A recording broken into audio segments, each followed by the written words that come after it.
Hi, this is actually the Radio Statler podcast. Why you're watching, we don't know. Seriously, if you figure it out, let us know. Seriously, it's okay. You don't have to be here. But it helps. It does help. It does. It makes us feel good. I don't know what you're doing with your life, but it makes us feel good. So A sense of self-worth. yeah, this is how I make sure that this is how I get my self-confidence. All right, so with me That's tonight, so sad. isn't it just? Tonight we have Jacob, Night Owl, Neo Amsterdam, and of course Beaches. Not Hello. bitches, not bitches, not peaches. It's Beaches. Oh, It's you're sure bitches. about that. All right. So Yeah. Do we have an agenda? possibly things. Do we ever have an agenda? You expect way too much if you expect an agenda out of me. Well, we could be DefConned out. We could be black-hatted out. We could be B-sided out. Or we could just be yeah. out of ideas.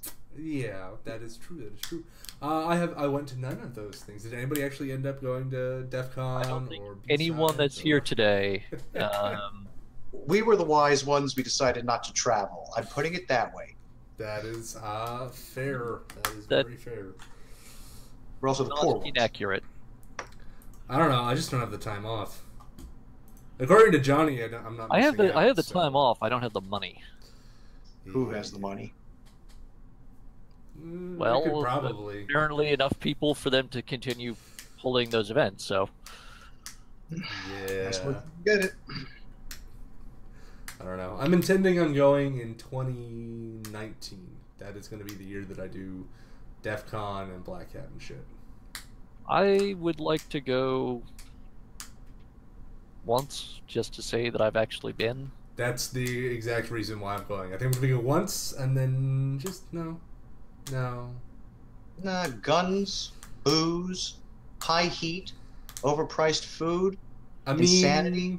I don't have to actually go any place to enjoy any of those things. You see, the guns and the booze I like. It's the rest of The it. legal brothels. Yeah, those mean- I'd rather avoid. Yeah. Those I can find here. That's true. We can make our own legal problems right where we are. Exactly. Really? Did not know that was possible in New York. Oh, yeah, Anything no, is it's possible in really New York. easy in New York. What, having legal Did not know that. brothels? We're on the same Legal page. problems. No, Oh, no. brothels. Brothels. Yes, okay, no, He's that- talking about hookers. okay, yes. Now Like that's I an said, entirely different thing. So And it's like, that's I think much you more guys difficult are to do on, in New York. on the wrong page here. Like, I think you're... Yeah. Yeah, No, no. I'm having a bit of trouble hearing Jacob clearly. So I thought It's she said probably problem, because he's not using brothel. his headset on Linux. That's probably what it is. It's trying to dial out and dial back in kind of thing. Yeah, are you literally joining us via phone? It sounds like you're on a... It does a Box bit, line. yeah. It kind of. No, I'm on my desktop. It's one of those Oh. terrible, like, radio call-in. This is actually... It gives to the authenticity. It Did you does. set to 8-bit just out of curiosity? What? 8-bit mono. That's kind of what it's feeling a bit like. 8-bit mono, you think so? 8-bit mono. I don't have 16. Hmm. There's fewer pops than 8-bit. Anyway, we were trying to segue into something. Were we? Oh, so how Brothels. about those Usually. voting machines? Whoo! I have heard some of those stories. Apparently, they managed to load a Rick Astley video onto one. I heard, yeah. The first day, they discovered that most of them had been properly decommissioned, so that they were still configured for whatever the last election Oh, uh, yeah. they had been used in, and at least one of them still had an entire county's voter rolls. Oh, Mhm. jeez. Oh, jeez. I think one of them thought that it was still running like the 2014 election from some county in Virginia. I think it was Fairfax County, wasn't it? Probably. It might have been. Yeah, I think I saw that. I was like, oh, I grew up there. That's delightful. We know who you voted for. We are coming for you. 2014, it would have been. I would have voted. It would have been absentee because I was registered to vote in a county that I was going to school in a place that was not nearby where my polling location would be. So it's like, I'm gonna need to absentee vote, please, thank you. But, You know, I still have yet to cast an absentee ballot. I have. you should get on that. Technically, my first presidential election was absentee. Oh. Well, the closest I've ever gotten to it was casting a provisional ballot after Hurricane Sandy. Oh, yeah. Why did you have to do a provisional after Hurricane Sandy? Was there some knock-on? Because I was not at home. Ah. Now it all makes sense. I had been staying with my then girlfriend, who was later my fiance and now wife. And the damage from the storm meant that I could not get from the part of New York City that we were in to the part of New York City where I was supposed to vote. Yeah. Like without swimming a boat. Yeah. Well, I would have needed to do a lot of walking and then get a boat. I mean, that's New York. You can get anything in New York, right? Like, well, the problem is that my boat was at the other end of the journey. Yeah. So, like, if I had had the boat with me, that wouldn't have been so bad. Yeah. Well, all we had to do was caulk up that taxi, you know, fill it up with tar. Yeah. Yeah. Or they have that Flexi Seal Or crap we that you can just make a boat. You can make a raft. You're a hacker. That means you're resourceful, right? Oh no! I mean, if I really needed to, I could have just gone to the. There's a college sporting facility that includes a boathouse near me. Yeah. Could have just gone and taken one of their boats. I mean, they probably would have been unhappy about that, but... You just say you're commandeering it, pretend to be a well, cop. They weren't around. You're going to be okay. They weren't around. They couldn't get to where I was because it was all flooded out. Yeah, no, see, no problem. And unfortunately, the harbor seal hadn't arrived in that particular area that season, so he couldn't hitch a ride on it. Right. Harbor seal, like the animal. Periodically, like the animal. Periodically, there is the animal, a harbor seal, and every other year or so, we get one or two that will show up in the area. One of them actually made the local news because it was adorable. It was sitting on the pier at that same boathouse I was just referring to. Aww. And a bunch of people were freaking out because they had never seen a harbor seal, and so they assumed that it must be injured or sick or something, and they called animal control.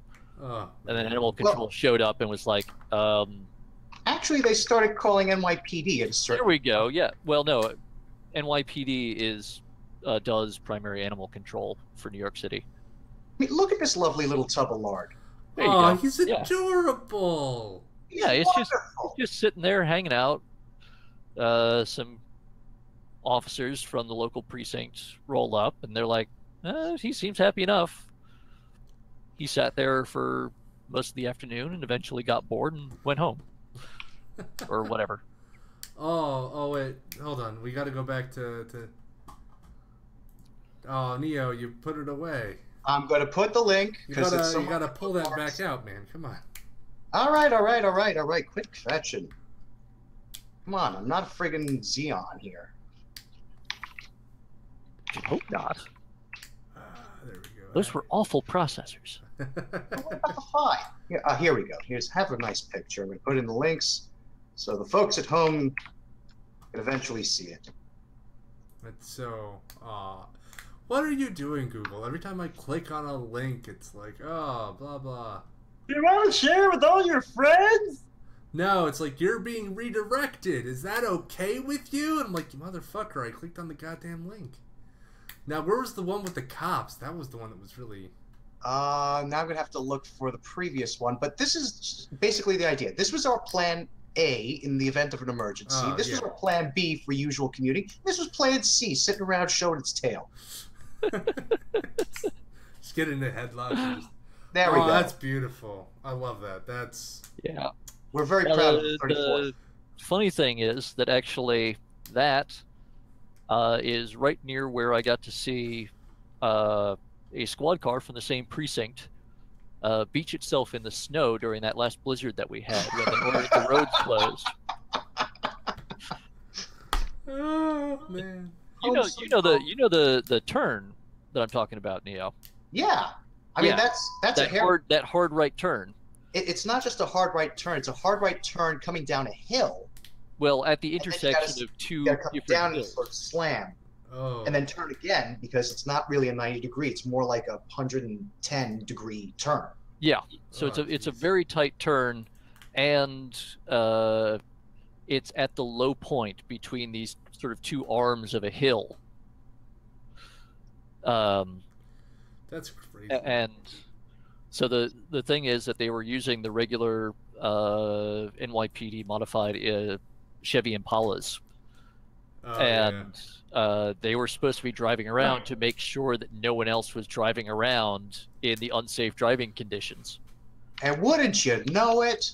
And they end up... The hilarious thing is that there ended up being an ambulance directly behind them that was trying to get to an emergency call. Oh, no. No. Yeah. And... it was kind of that bit wasn't so funny, but I mean, we're laughing about it though. Well, no, I mean the Are you sure? The funny bit was when after the ambulance figured out that they were not going anywhere, and so they managed to reverse because I don't know whatever frame New York City builds its ambulances on is actually pretty decent at driving in also in that weather. Snow. I mean, it's better designed for chains. Yes. So they will chain up those tires whether it's necessary. I don't think they had chained them yet, but I don't know. But it's a damn good frame. Yeah. Very yeah. sturdy. But the really funny bit was that eventually an SUV pulls up with the shift supervisor, and they're trying to figure out whether or not they can get the car moving. And they're all just sort of like walking around staring at the car that's stuck there. And they finally realize what happened, which is that when they were making the turn, the car rolled a little bit and ended up they ended up beaching the drivetrain on the hump of snow left between the two tracks that the various cars had made, and it had like hardened up because all of the snow had been built up into this one very, very solid packed down hump in the middle of the road. And when they had made the turn, they had ended up lifting the drivetrain onto it and the entire frame. So that was what was actually holding the car up, not the tires. Oh, jeez. That's not so they good. were just like, screw it, we'll come back tomorrow with some shovels. It'll melt. It didn't melt for a couple of days, but I think they eventually got a tow truck in there and pulled it out. Oh, jeez. I mean, it was like 2 o'clock in the morning, and I mean, the funny thing was that I literally could have dug them out because I only saw the thing because I was snowshoeing around. Yeah. I'm like, I do just have my e-tool, but nah, they seem happy enough with this situation, so. Yeah. So, if I'm not mistaken, there was some meetup like a week ago, 2 weeks ago. On a Tuesday, there was some. Yes, Yeah. yes. What tell us about that? NISEC is the local information security community meetup. Yeah. Most of the people who attend are professionals in information security in one way or another, whether it's security auditing, compliance, secure systems development. We love SEC. Red teams, whatever. Red team, blue team, yellow team, black team. Who knows? I'm on the gray team. Yeah. So that happens every month, and it's a fairly good time.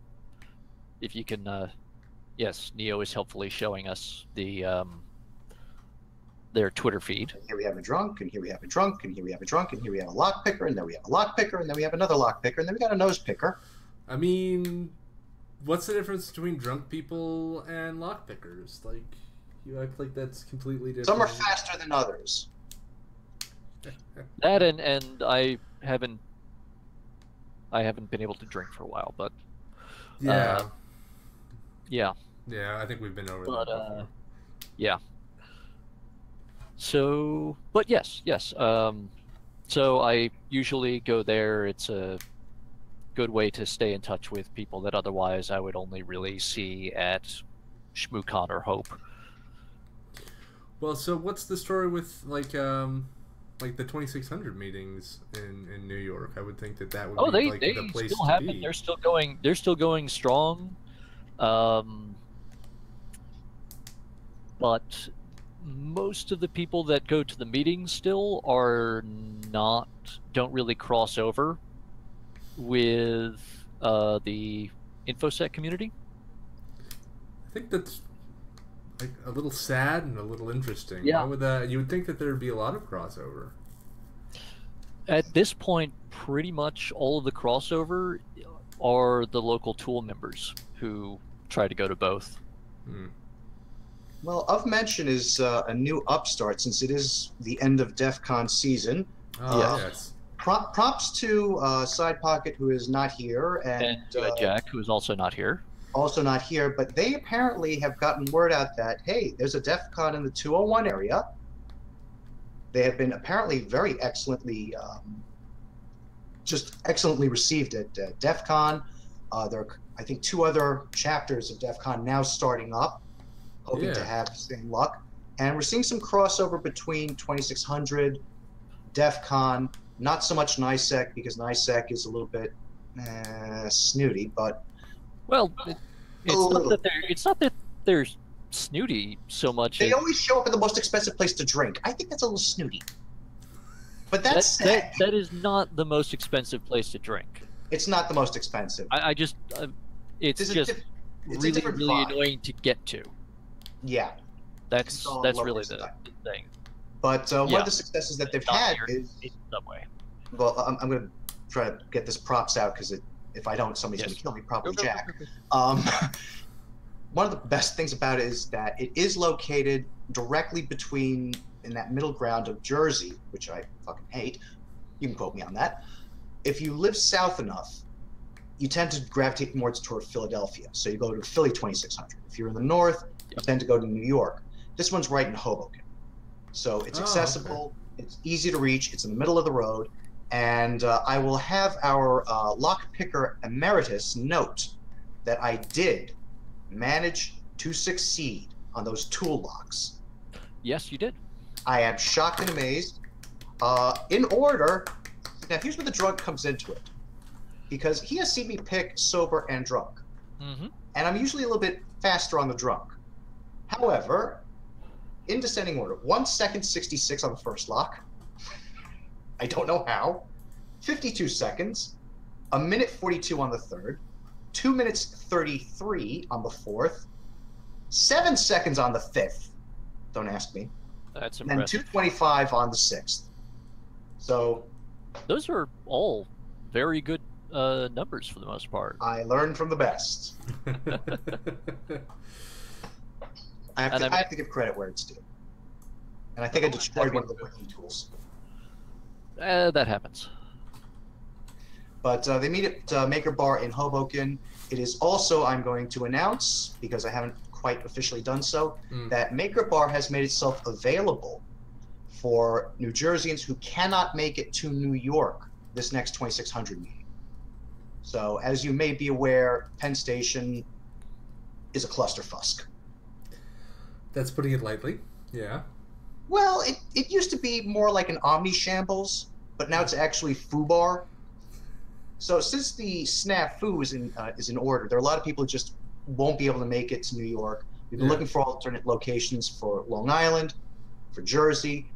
Jersey, we finally have a place. Long Island is just nobody's participating. They're all just coming to the city because they're not really affected by the work NJT and Amtrak are doing, because that's a Hudson problem, not an East River problem. But Maker Bar has made itself available, and DefCon is also, you know, going to cheer on. So just show up if you need more details. Maker Bar on Twitter, or look for DefCon 201 NJ, newly launched website. And also Twitter. And also on Twitter. So DefCon 201 is like just a yearly conference, right? Right, but they also have DefCon groups. Okay. Which are local meetups that happen a little bit more. They're somewhat more formal than 2600 meetings. Okay. Where they usually have a scheduled speaker or workshop of some kind. Okay. So they're more technical, usually. It's less about socializing and community building and more about... look what I can do. Yeah.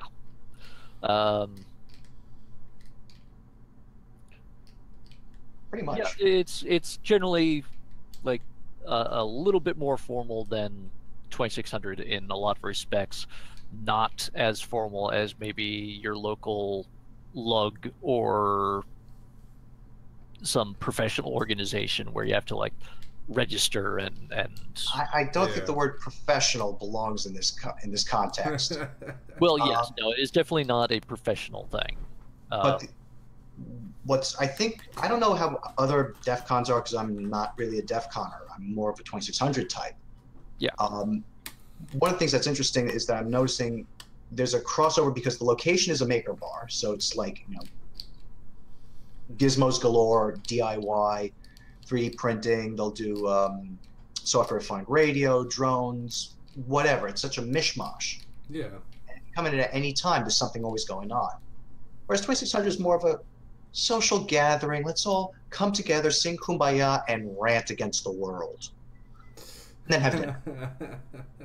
Yes. Now, the 2600 meetings have, from the very beginning, been specifically intended as a social gathering rather than a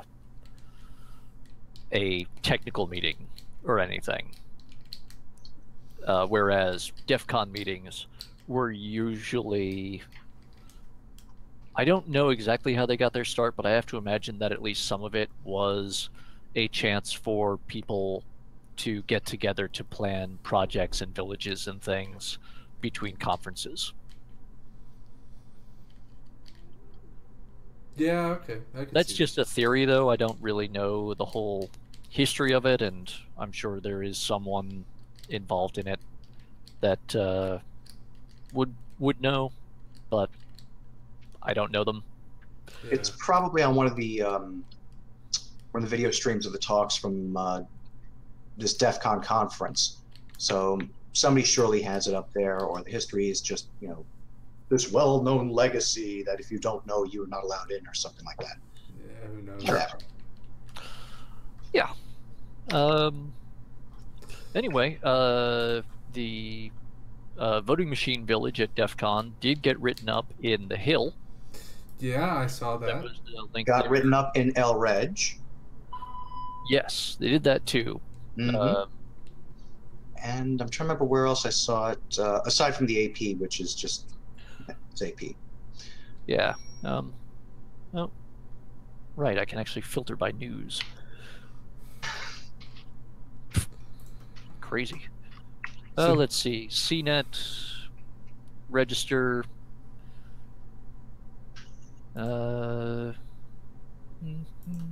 USA Today. Yeah, there's a lot of Looks articles like- on it. I think NPR had one. Hmm. I bet you. Oh, the Let New me York check the Times. Washington Post. Let me see. Yeah. Washington Post. What do we got? Democracy They got dies the- in darkness. How depressing is that? Oh, they changed that. Showing results for on, Delton. January. What, the Democracy Dies in Darkness? Yeah. Yeah. No, I was familiar. Yeah. No, they just changed it at the beginning of around the beginning of the year.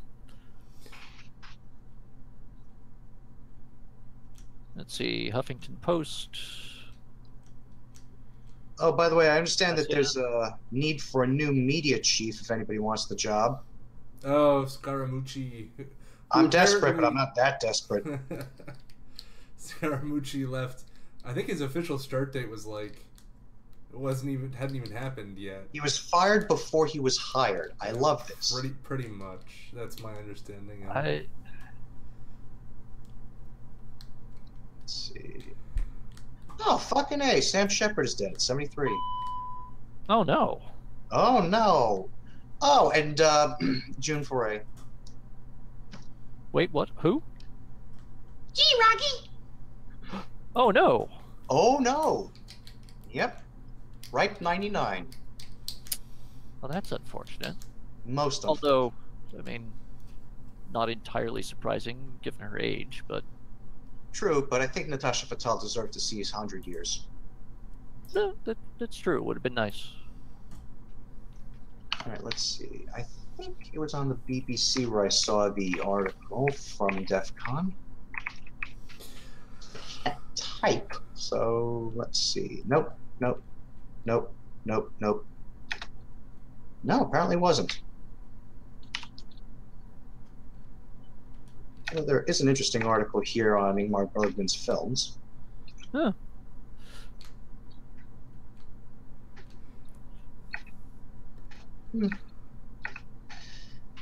Johnny's new cat ears are too realistic. Well, he has a whole collection.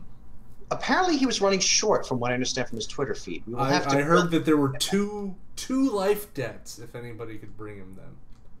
Wow. That's two. Do you know how many life debts that is? Count them. That's like one. and one. then two. It's a buy one, get one. And you Get it know, now! it's really impressive too, because it's not just anybody's owing you a life debt. It's the infamous or famous Nefarious. all of these things. Johnny Christmas. Yes. Oh Still playing God. Maximus. That's what it says. Every time that I get a notification on Twitter, I get like 3 notifications on my phone. You should have my email problem. Because what happens is that I get one over SMS, which gets redirected. So I have my Google Voice as my second factor. So it goes to Google Voice, which I have logged into my cell phone, and then it gets redirected to my, regular phone number, because that's what Google Voice does, and then I get the actual Twitter notification.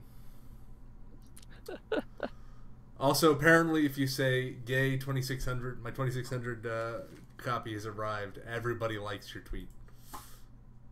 Duh. And then, they're talking at me. This is a great issue. Enjoy. Oh, there is one piece of news worth mentioning. Is there? Someone is lamenting the loss of 7-digit dialing out in the Luddite corner of Washington. Aw. So Seattle is now, just like the rest of the country, 10-digit dialing. Suck it up. which is our way of saying, "Hey, T Prophet, what you up to?" Yeah, no, I don't know. When did New York go over to that? I want to say Bell Atlantic. Yeah. Wait, so the their Bell complaint is Atlantic that era. they now have to do It was before Verizon. server. They Wait. have to put the area code in. That's what they're complaining about. Basically, Fucking Yeah, deal you now with have it. to dial one area code. Wait, so you have to put in one? Because I never fucking do that. it Well, not depends. on a cell phone. On a The cell landline. phone will interpret that. On a landline, you still have a cell phone will automatically take care of it for you. Yeah. A landline, a traditional POTS line, you need to dial 1, then the area code, then the exchange code, the subscriber number. And this message will repeat for TTY and TTD for the deaf. I don't know. I'm not going to do the squealing. Don't do the squealing. Please I won't no. Oh, that Please reminds no. me. I have a TTY for you. Oh, I need to find a phone to work it with. I have a phone for you to work it with. This is a very interesting proposition. You just need to get a phone line. Yes. That's the hard part nowadays, isn't it? Yeah. No, but Yeah. I literally have boxes and boxes of Western Electric 2500 and 500 telephones. That is the least surprising thing I've heard all day. The least surprising. The least surprising. I brought a bunch of them to Hope 11. I remember you had this big fucking PBX, and you had That was lines going. actually all I for its remember. time. It was good. Yeah, we only managed to wire up about half the mezzanine, but That's more wiring than we usually have for phones, though. well, yes, up from not at all. Yeah. Technically, Although that's we did manage to drop a line down to the checkpoint at the front door, which did not get terribly much use. But Yeah, I wouldn't think so. I actually think it's really funny. For MagFest, they set up SIP phones for everything, which is pretty amusing. And then, of course, it's I think running off Astro, so you just make all kinds of just random, what the fuck ever extensions. So, extension, I don't know, 1337 plays something. Extension 666 plays, I think it's Number of the Beast, or maybe it There you just go. repeats 6 over and over and over again. Actually, that does remind me. One piece of news, because I know we don't use SoundCloud, but I used to because I have a channel with some shortwave. If you remember, I think it was about a year ago, extension 666, the hold number for the customers from hell. LReg had tipped its hat to someone who had actually programmed a death sort of loop that somehow I managed to listen to the whole thing and survive. yeah, And it was just awful. Somewhere it is available. We are archiving it. I know that the Internet Archive has jumped in on this one to preserve all that audio that's currently floating around. Because on SoundCloud or where? 20 days the company might fold. oh no, Oh yeah. Yeah, And of SoundCloud course, is dying. take the data with it. So yeah. that's news. I thought the Internet Archive wasn't going to be able to actually archive everything Well, they There's changed way- from SoundCloud. Well, it's partly that they have, it's on their ability. Really, I think their biggest problem is not storage capacity, but bandwidth. Yeah, that wouldn't surprise me. Transfer the data to them in a sufficiently short amount of time. Oh, that reminds me. I need to. Which is why they have the volunteer archive team, who they try to coordinate with, to have people each grab a portion of a service, so that even if the site or server goes down before they would be able to grab everything, they have this larger distributed team of people who are grabbing small portions of it. Yeah. And then upload it at a more leisurely pace. Yeah, that's a pretty good idea. Yeah.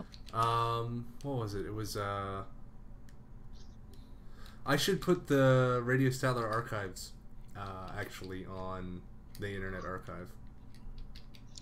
That would actually be a brilliant idea.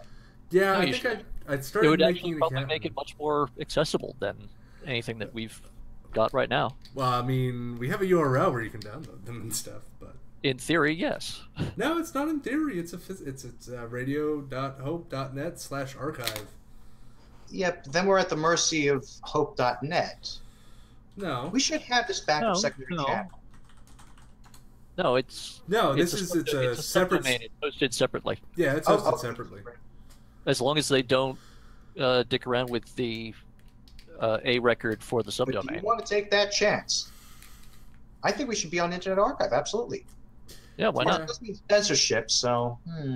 Okay, yes. So going back to the voting machines, Ah, yeah, all right. Fairfax County. Nailed it. Let's see. August 2014. Sounds like either a primary or August 2014. Yeah. oh, there was a special election apparently in August 2014. But that was one of the first machines to get compromised on the afternoon of July 28th. Jeez. And I'm not sure if this person's notation on the tweet is 1 minute 40 seconds or 1 hour 40 minutes. 1 hour, it was just a little bit over 90 minutes. So an hour and 40 minutes sounds about 100 minutes, roughly. Yeah. About 100 minutes from what I was reading. Yeah. And that was to get access to the machine using RDP due to a Default. Nope. Hard-coded, default, hard-coded, default, hard-coded, Nope.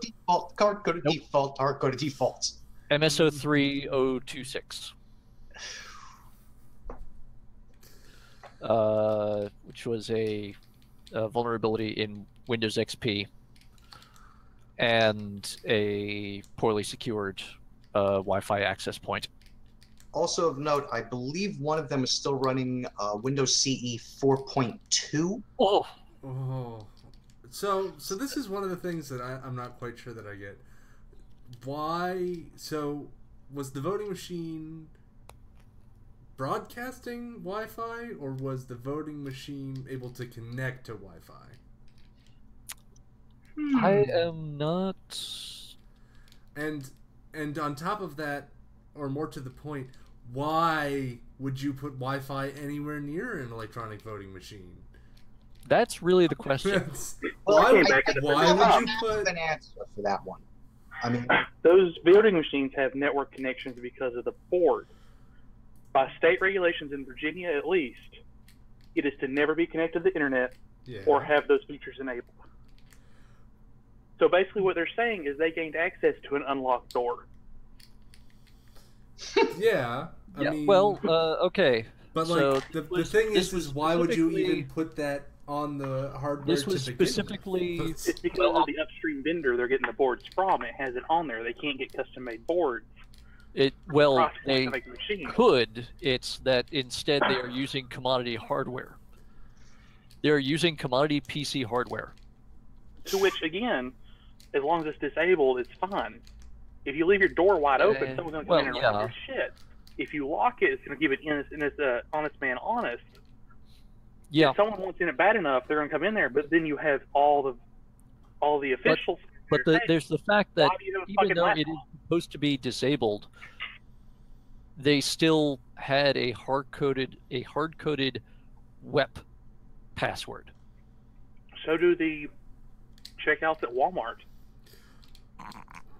Yeah, and you also... Hold on, now I'm thinking, hold on, what mischievous stuff could we come up with there? Well, right. it's not so much mischievous as malicious, which is... Hey, it's a tough economy. You got to find the breaks wherever you can. Yeah, well... Someone actually did that in a Lowe's of price manipulation through the Wi-Fi.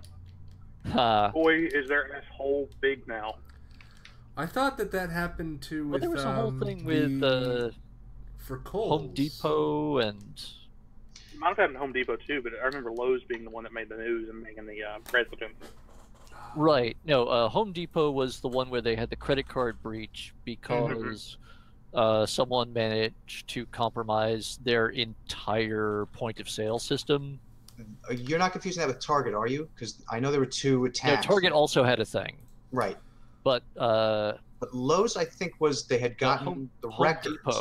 Home Depot was the one where someone had actually been able to install malware that copied all of the card data from the point-of-sale systems. Yeah, Lowe's, they just got the transaction records. Right. And Target was the point of sale, and everything was just intercepted. And Target, I think, paid like the equivalent of 8 cents per breached customers worth of piracy. Yeah, privacy. Tells you where my head is. They're terrible, honestly. Like, every time there's been a breach, they're like, oh, we'll give you like 3 years worth of protection or credit monitoring or whatever. Here, just go away. Here, be satisfied. Yep. The Anthem breach was like that. The OPM breach was like that. The all of them are. Yahoo Verizon breach was like that, except with Verizon and Yahoo, at least you could say, all right, here's the number of affected users. You're going to say that it's 500 million users. Okay, fine. I don't believe it, but fine. You're going to devalue your acquisition by $1 billion because now you're taking on a toxic or toxified company divided by the number of users. Your privacy is worth a nickel. But none of that went to the people who were impacted by it.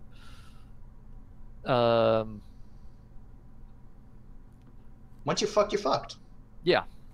No, actually, yet again this year, my debit card had to be replaced. Oh, jeez. I don't think. What I have had one of these cards actually expire. Every single other one. But I almost had to get a new bank account because someone guessed my account number and routing number. Fancy. Well, so I mean, the only thing that they're guessing is their account number. Yeah, the routing number is the routing number is specific to a bank, so you just have to choose a bank. But they got the combination correctly of an account number that matched with that particular routing number. Right, but like the account number is still—it's not like a random number, right? There's probably some. No, there's a sequence to it. Yeah, it's a sequence. Just that it will vary from bank to bank. Yeah, but if you know specifically about checks. Right. Yeah. But even then, you don't need to for that to get you money. You don't need to be targeting a specific person's account. You just figure out. I mean, at least like once a year or once every other year, someone will write an article in for 2600 about how to calculate the checksum values for credit cards. Yeah. It's the same idea where literally once you figure out the formula that they're using to generate those account numbers, you just generate them sequentially and run transaction requests against them using the routing number associated with the bank. Yep. So it's not that, Jacob's account was specifically being targeted. It was that bank was being targeted, and someone got lucky. his account happened to be one of the ones within the range of numbers that they had generated. Yep.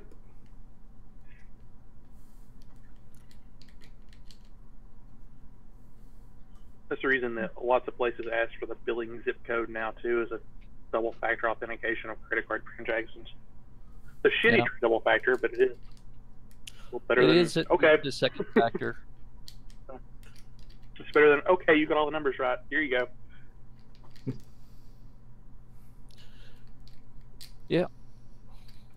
Oh, here's a fun little. Here's a fun little tidbit about the voting machine. Sorry to jump back to that, but please do. Part of the reason why there had been no independent auditing of the security of electronic voting machines was because until 2 years ago, it had been illegal under the DMCA.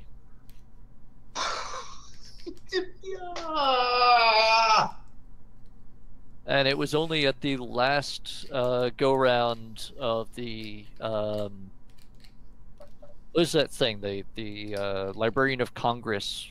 Yes, that was has to do a thing every year or two. The DMCA every 2 years. Right. The last one, and people are allowed to apply for exemptions to different categories. Was the 2015 exemption. Yes. 2015 exemption was the DMCA circumvention. The one before that was the jailbreaking for future-proofing. Yes. So we better put in our orders this year because I believe they changed their minds in about 3 months, 2 months from now. It's usually the fall, I think. It's October-ish. September, October, something like that, yeah. Mm-hmm. Yeah, it's a couple of months until they do it again.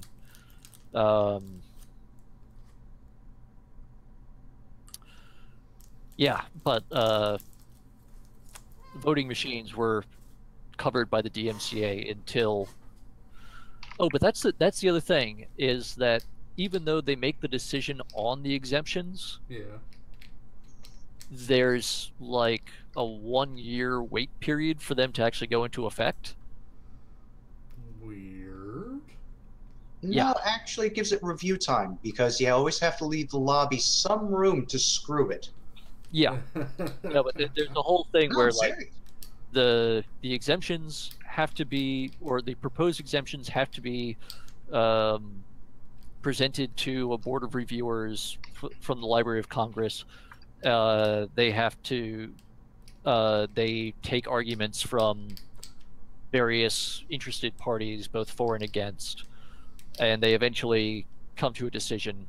But then they have to post that in the Federal Register, and there's a comment period, and a bunch of other things happen, and then they have to promulgate the formal version of the exemption rules for that specific one. Right, and each of these things is like a multi-month process. I mean, it kind of makes sense. I mean, the thing with the government is that everything is generally going to be some kind of bureaucratic process, and usually that's honestly a good thing. Yeah, to an extent. I mean, certainly the. On the one hand, you've got policy making where we overthink, and then you've got panic. Right. So it counterbalances the two sides of it very nicely. And that's I think the intention for maybe reasonably well. Yeah. I wouldn't say nicely. How about symmetrical? Well, it does do something to balance out both of those extremes. It's that there are reasons why we have laws like the DMCA or even worse, the Computer Fraud and Abuse Act. Yeah. Given that the Computer Fraud and Abuse Act was written almost entirely based on a couple of legislators watching the movie War Games. Yeah. That's what prompted it, and that's what the legislation. That's what the legislation was based on. People thinking, what if that actually happened? Oh no.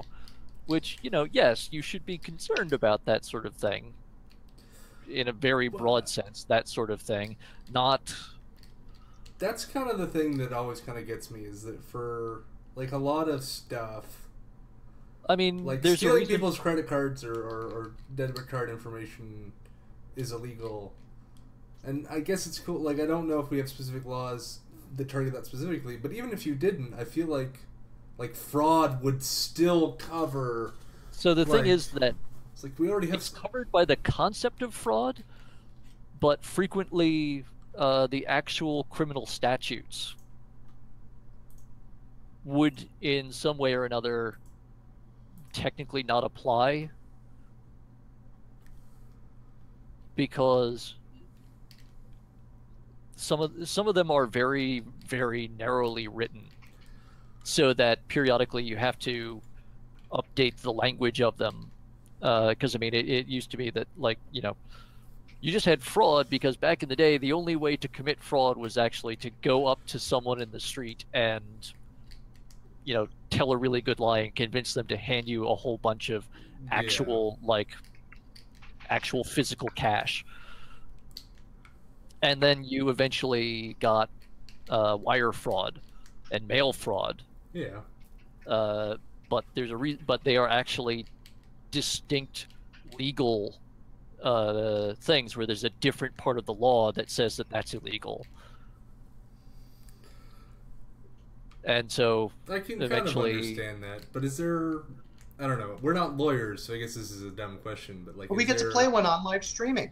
Yes, and actually, I did really? spend a bit of time studying law, but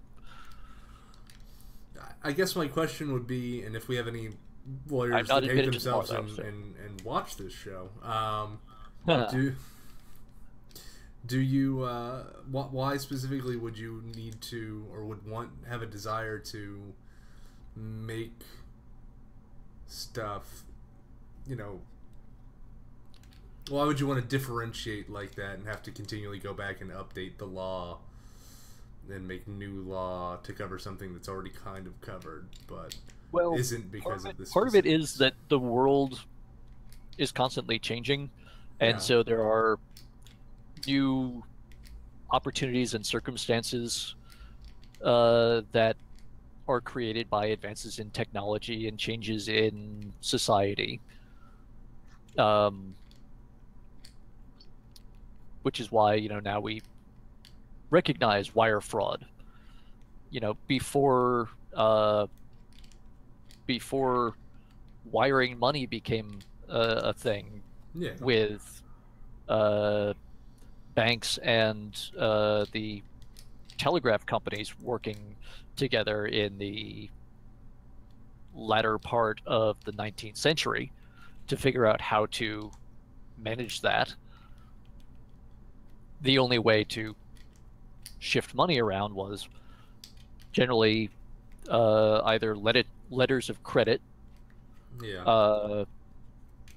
and then actually physically hauling money back and forth.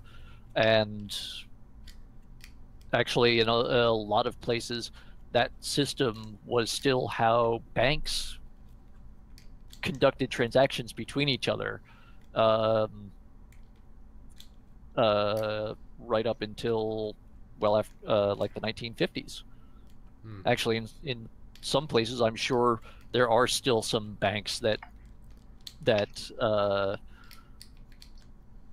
conduct that still manage transactions that way, where because there are some places where they still use the system where an individual bank issues its own banknotes, representing a certain value of some sort of backing credit that the bank has. You know, I'm sure there's somewhere in the world it's still on the gold standard or the silver standard or some equivalent. ISO. Yeah. But Yeah. But yeah, no, that's where, you know, a lot of fraud laws were written with the expectation that it was, you know, oh yes, a forged letter of credit, or a made up banking institution that you're using to convince a bank to actually give you the valuables backing whatever currency instruments they are issuing.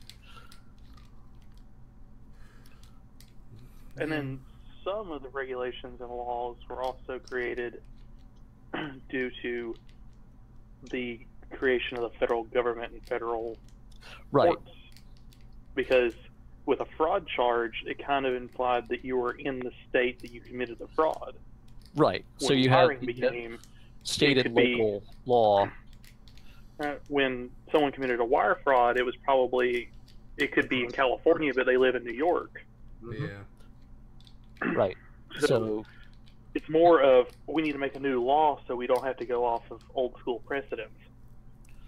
And but then you also have to have, like, okay, previously the only way that a fraud case became an interstate issue was if you then ran off with the fraudulently obtained valuables and crossed the state line. In which case it was still a very simple matter, because in terms of the way the legal system is constructed, because the court in, you know, let's say New Mexico, where you had defrauded someone, could write out a warrant for your arrest and say that you are wanted for fraud in New Mexico, and then if you get picked up or recognized in, you know, Colorado, the person who can arrest you in Colorado because you have an outstanding warrant in New Mexico, and they can arrest you on that, and then the state of New Mexico can apply to have you extradited, and you would have an extradition hearing. Yeah. Or, you know, if it was long enough ago that it was unincorporated territory, then it was the federal marshal, and he didn't have to worry about whether you were in the New Mexico territory or the Colorado territory. Yeah. And that was even if they gave a shit to go hunt you down. Right. You know, it's you just had to have done something bad enough for them to expend the money and manpower to actually do a manhunt. Until about 1990, you could just leave to another state and you're free. And really and truly didn't get solidified completely until like 1960, when all the states became states. Yeah, there were still also, some. The whole precedence of creating new laws is also based off of trying to get what you want. Right. Using Title II versus making a whole new regulation. Right. You know, Title II is 100% classifiable onto what the FCC did, but they're arguing that because it's from 1930s, it doesn't classify in the current world. Well, the argument for the 1930s Act is just basically don't trample on my channel. And basically that's what net neutrality kind of is, because you're trying to maintain open channels and non-conflict. Well, no. Title II was for wireline telecoms. Wireline telecoms comes around the same time, but it was never meant to regulate how that channel is used. It was just, you stay on your bandwidth, you stay on your channel, don't cross wires. Right, but Title II was specifically the part of the Communications Act, right, which governed telephone and telegraph systems, as opposed to I forget which other title of that law specifically covered allocation of radio frequencies. I've got fucking masters in this. I can't remember the damn law. Oh, thanks, guys. No, it's part of the law. It's part of that. It's part of that same law. I gotta look it up. Damn it! It's the Radio and Communications Act from 1933, I want to say. Yeah, around then, yes. 1929. but Title II was the part of it that specifically applied to the telephone system. Whereas 34. They updated it a lot, but radio Common frequency carrier allocation. Title II is common carrier. Title Right. III is the provisions to radio. Right. Yeah. So yes, trying to apply Title III would be entirely inappropriate to this, because it has nothing to do with.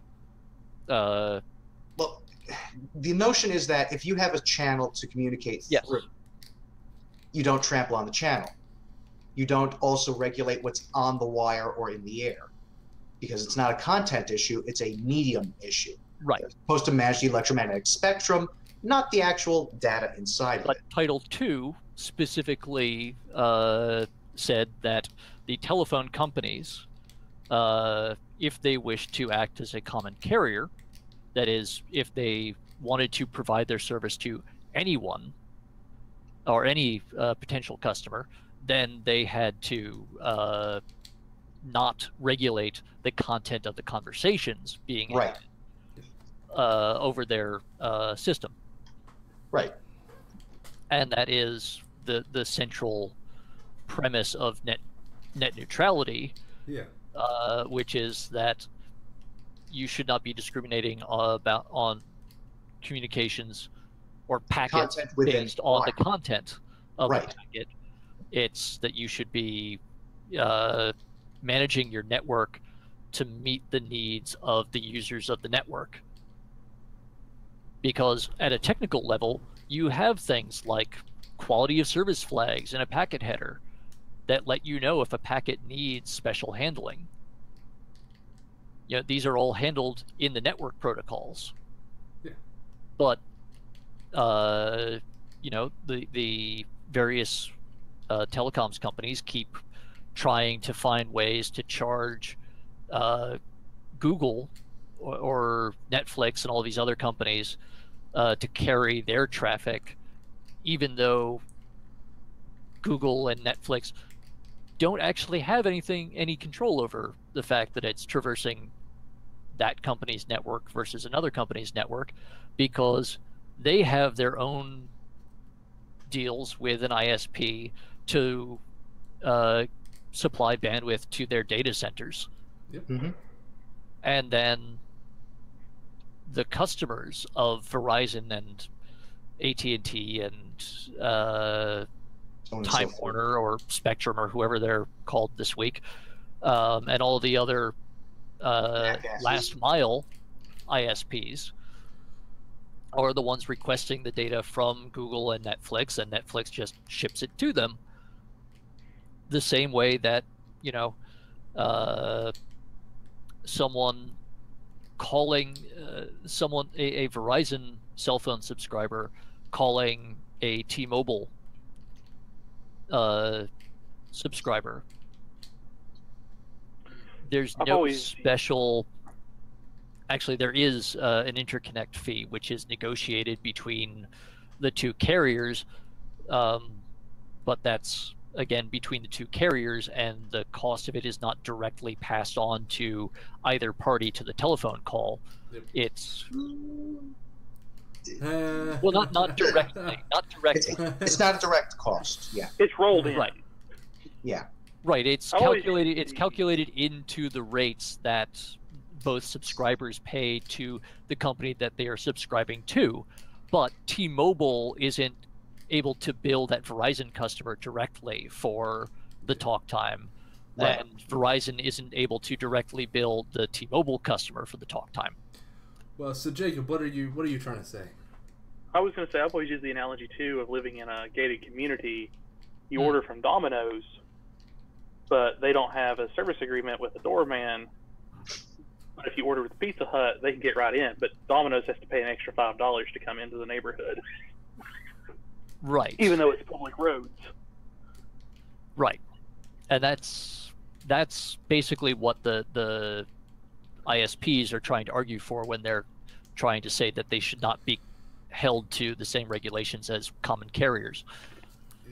even though they're totally common especially carriers. since well, yes, especially Verizon. Since Verizon has had specifically argued at one point that net neutrality regulations are not required because Verizon is a common carrier already and is already covered by Title II of the Communications Act. And therefore, you do not need a separate set of rules to enforce net neutrality because they're a Title II common carrier. Except when they then wanted to charge large companies like Google and Netflix, whose data happened to be requested by Verizon's customers. And they were then trying to bill the non-subscribers directly for data that was being passed over Verizon's network, in which case they said, no, this doesn't fall under our Title II responsibilities because it's not part of our telephone business directly. Or whatever. They made some ridiculous legal argument that said that, no, that actually wasn't Title II. Whatever. Verizon's smoking the best quality crack. Yes. That's all I can say. They are Schrödinger's common carrier. You don't know if they're a common carrier or not. You don't know if they're a common carrier or not until you actually try to pass data across the network. And then they may or may not try to bill you for it independently. Right. Schrödinger's common carrier. Yeah. Yeah, on crack, definitely. Or Schrödinger's Telecom. Are they a common carrier Schrödinger's or not? Telecom. You don't know until the bill arrives. And that is the title of the episode.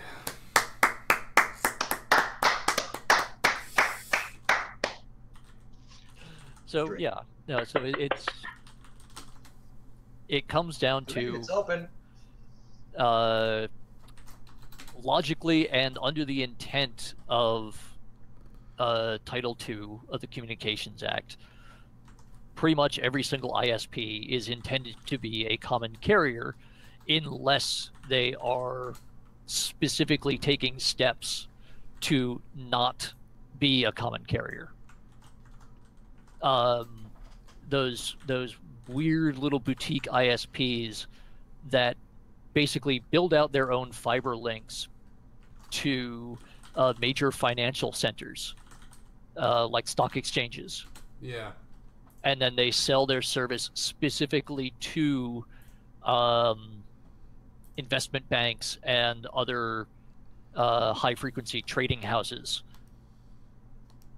where their entire network is only marketable because they have literally the most direct possible fiber run, and these people are buying based on the like nanosecond differences that extra or that 1 foot less of fiber is giving them, because they're except that for a lot of data centers that house stuff, my understanding is that everybody, regardless of where in the rack your computer is located, everybody gets the same length of wire.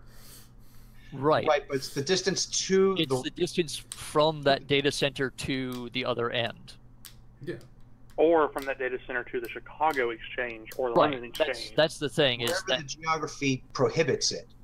Right. So these are lines that are running like from Erie, Pennsylvania to the Chicago Mercantile Exchange, or rural Virginia, Omaha, up to the New York Stock Exchange. Just do the Oracle of Omaha. That's all you need to know, because nobody's in Omaha. Nobody wants to be in Omaha, except this one guy with $1 billion and change, wants to make trades. Sure. So in order to do that, you got to talk to New York, Chicago, Paris, London. Maybe not so much Paris. Whatever. Tokyo. Tokyo, Berlin. Berlin. Whatever. The point is, Hong Kong. Texas. Yes, Frankfurt, not Berlin. Frankfurt. Okay, that makes more sense to my ears. Yes. The upshot is, if you really want to, where the big exchange in Germany was, it's Frankfurt, not Berlin. The upshot is, it's the cost of moving from, let's say, Omaha to Exchange Place, which is like across the river from NYSE, versus getting a free. But these are specifically specialist networks that are marketing their services specifically to high-frequency traders, where they are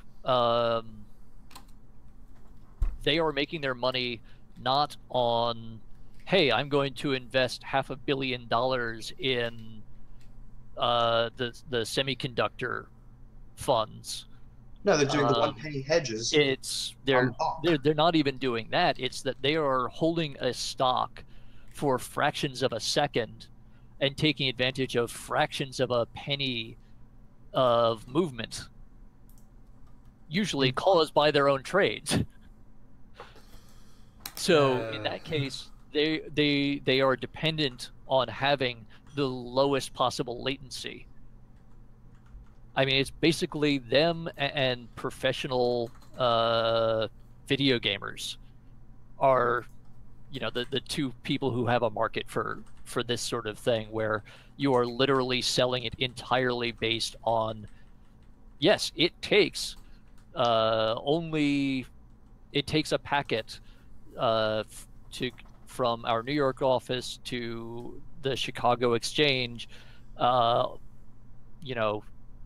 nanoseconds or whatever it is, femtoseconds or whatever it is that they've got it down to.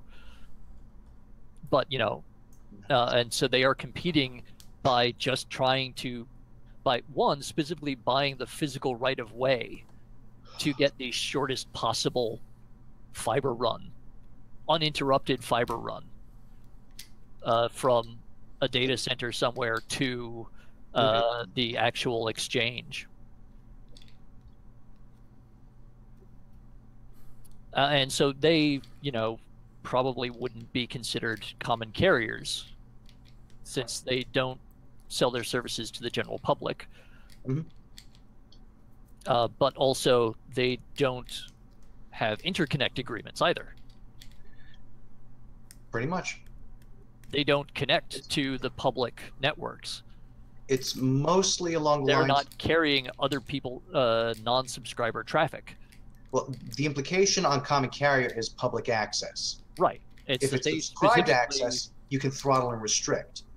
But they're not subscribing it. It's also very important to make the distinction that you, as a customer of whatever local phone company or cable company is providing your last mile internet access, you are not subscribing specifically to their services. You are subscribing to them as an internet service provider. This is the distinction between Verizon and AT&T and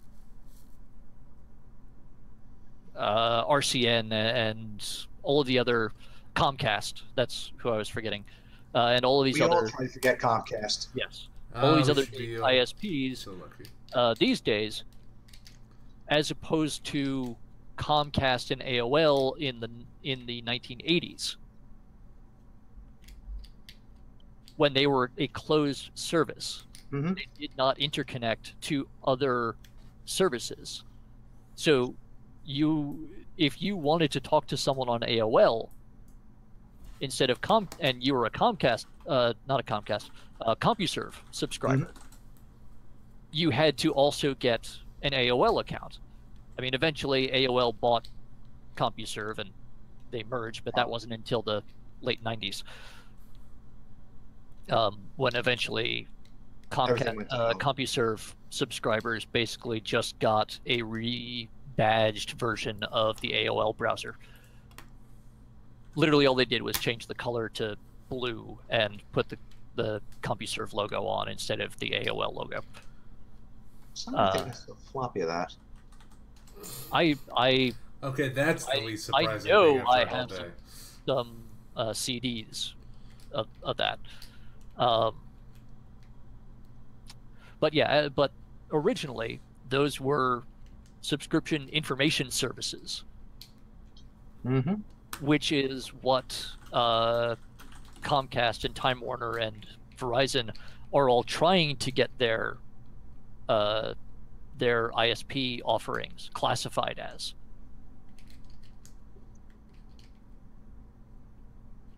Where they're trying to pretend that it's their servers that are storing the data and providing it to you. Not... Well, it also brings an interesting argument. If you're storing the data, then how doesn't CALEA fall into effect? Hang on a second, I have to be a gatekeeper. No, but You've CALEA got content requirements. CALEA does come into effect either way. There's still a communications provider. CALEA still applies regardless of whether or not you are a common carrier. You just have to be a communications provider. Crap. But the distinction between being an online service provider versus an internet service provider. AOL back in the day ran their own services that hosted, ran their own servers that hosted their own proto website system, their own BBS and closed loop news group and everything else. It was all a closed loop. You know, eventually in the 90s, they eventually got connections to the UUCP networks to give their subscribers access to Usenet. And then they eventually started running their own email server so that people could send email to AOL.com accounts. And we have not forgiven them since. Yes. Those bastards. Yes. Before we started recording, we were talking about Endless September and trying to remember exactly what year it was, and it was September 1993 when AOL introduced its new UUCP connection so that its subscribers could join Usenet. And it hasn't been the same since ever. Right. But, you know, even back then, it was still fairly easy to distinguish most of the services that AOL provided from general access to the internet, because the bulk of what you were subscribing to was still AOL's own services, and you were dialing into an AOL data center, accessing AOL servers, and interacting with AOL held and stored and processed data. Whereas Verizon, as your ISP, has nothing to do with you and Netflix, or you and the Washington Post, or you and Bob's Wonderful World of Bunnies, or whatever website. Find that website fast. VerizonFlux.com. Yeah, Verizon does not own the domain names. They are not hosting the servers that provide. Okay, actually, maybe they are, but that's through a subscription agreement between the owner of the content or website and Verizon's data center services division. But again, either way, you the end user are paying a subscription to your ISP to give you access to carry your traffic back and forth to their various interconnects with other network operators. And on the other end of it, whoever is running that website or that online service is paying someone to host for hosting, and possibly maybe they're hosting it themselves, whatever, and for their own connection to the public network. And so the problem with all of the ISP's arguments is that they are trying to classify themselves as common carriers when it suits their purposes for protecting them from any responsibility for the way their networks are used, but then trying to classify themselves as information service providers so that they can bill both parties. Yeah, and so, like, really what it is they want it both ways. They want their cake and eat it too, and that's not how things work. And well, that's how business tries to do the best, you know. Yeah. We've got lemons, we've got lemon rinds, we ran out of juice, let's charge it for pith. Yep. Let's charge it for no pith. There you go. How pithy. Let's charge for solid water, for solid ice. Mm-hmm. Yep. Yep. Yep.